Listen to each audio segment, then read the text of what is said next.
అన్నపూర్ణమ్మ దేవాలయంలో యోగ్యత అయోగ్యత అన్న విచారణ ఉండదు. వచ్చిన వాళ్ళకి అన్నప్రసాదం పెట్టడమే. అటువంటి తల్లి అన్నాన్ని పెట్టడం ద్వారా అసలు పరబ్రహ్మాన్ని అందిస్తోంది లోకానికి. పరబ్రహ్మ తత్వము ఏ రూపంలో ఉంటుంది అంటే అన్నం రూపంలోనే ఉంటుంది. అందుకే వేదం అన్నం గురించి చెప్తూ ఒక మాట అంటుంది, అన్నాత్ భూతాని జాయంతి జాతాన్యన్యేన వర్ధంతి. అలాగే సర్వాన్ ప్రాణినః భక్షయతి సంహరతీతి ఇది అన్నం అంటుంది. అన్నం అంటే అన్నము వలన సమస్త భూతములు పుడుతున్నాయి. అంటే అన్నమే బ్రహ్మ, అన్నమే సృష్టికర్త, అన్నమే శ్రీ మహావిష్ణువు. ఎందుకని జాతాన్ ఆ పుట్టినటువంటి ప్రాణులన్నీ కూడా వర్ధంతే దేని వలన పెరుగుతున్నాయి అంటే అన్నాన్ని తిని. ఈ శరీరమునకు అన్న వికారము అని పేరు.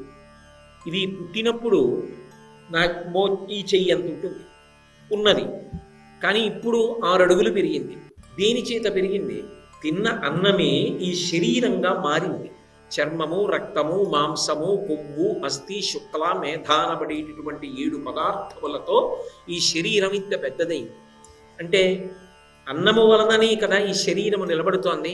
అంటే శరీరమును పోషించి నిలబడుతున్నదేది? అన్నమే. అందుచేత స్థితికర్త శ్రీ మహావిష్ణువు. అన్నమే సమస్త ప్రాణులను పడగొట్టేస్తుంది. ఎలా అంటే ఈ సంధిబంధములు సడలిపోయి రోగము లోపలికి ప్రవేశించాలి అంటే అన్నము ద్వారానే ప్రవేశిస్తుంది. ఏదో కొంతకాలం అయిపోయిన తర్వాత వైద్యుడు మీరు ఇది తినకూడదు అంటాడు. ఏది తినకూడదని వైద్యుడు చెప్పాడో దాని మీదే జిహ్వచాపల్యం, అది తింటాడు.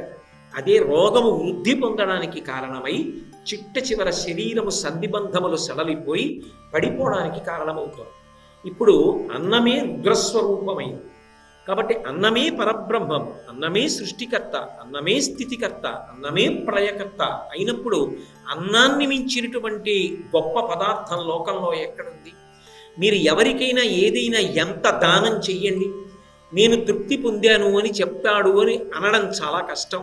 బంగారం పట్టుకెళ్ళి ఇచ్చారనుకోండి, ఇంకో కాసిస్తే బాగుండు అనుకుంటాడు. ఇల్లు కట్టించి ఇచ్చారనుకోండి, ఇంకా దీని మీద 2 గదులు ఇలా ఉంటుంటే బాగుండేది అనిపిస్తుంది. పొలం ఇచ్చారనుకోండి, ఇంకా ఇటువంటి పొలం కూడా ఇస్తే బాగుందనిపిస్తుంది. ఏది ఇచ్చినా ఇంకా ఇవ్వాలనిపిస్తుంది. అన్నం ఉందనుకోండి, మీరు ఆకలి కొన్నవాడిని పిలిచి అన్నం పెడితే వాడు తృప్తి పొందాడు అని నోటితో చెప్పక్కల్లా వాడి త్రేణుకు సంకేతం. ఇక చాలు, అమ్మా కడుపు నిండా అన్నం పెట్టావు తల్లి, నీ ఇల్లు వృద్ధిలోకి రావాలని లేచి పెడతాడు. అవతల వ్యక్తి తృప్తి పొందేటట్టుగా పెట్టడానికి యోగ్యమైన పదార్థము అన్నం ఒక్కటే.